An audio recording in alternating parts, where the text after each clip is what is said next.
হঠাৎ করে বুঝতে পারবেন যে আপনার ভাগ্য ভালোর দিকে যাচ্ছে না মন্দর দিকে যাচ্ছে। যদি দেখেন যে এই শনির ক্ষেত্রে এরকমভাবে আড়ি রেখা তৈরি হচ্ছে, তাহলে জানবেন যে আপনি যে কাজই করবেন বাধা পড়বে। অথবা যদি রবির ক্ষেত্রে এরকম আড়ি রেখা বা এরকমভাবে আড়ি রেখা তৈরি হয়, তাহলে দেখবেন যে আপনার কাজে বাধা আসবেই, নাম নষ্ট হবে। বৃহস্পতির ক্ষেত্রে যদি দেখেন হঠাৎ করে দেখা যায় যে এরকমভাবে কোনো রেখা তৈরি হচ্ছে, এটা কিন্তু খারাপ চিহ্ন।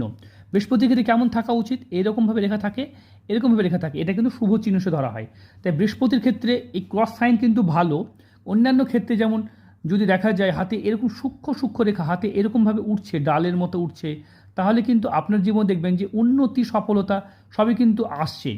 তাই হাতে সূক্ষ্ম সূক্ষ্ম রেখা, বিশেষ করে রবির ক্ষেত্রে যদি দেখেন এরকম সূক্ষ্ম সূক্ষ্ম রেখা ঊর্ধ্বগামীর দিকে যাচ্ছে, তাহলে জানবেন যে নতুন নতুন কর্মযোগ আপনার জীবনে আসছে।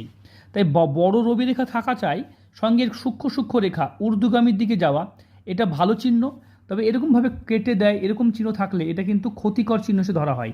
মানে জীবন আপনার নরকের দিকে চলে যাবে, খারাপের দিকে, বা বাধা অবস্ট্রাকশন আসবে। তবে হাতে আমি যে চিহ্নগুলো বোঝালাম এগুলো আপনারা বুঝতে পারবেন।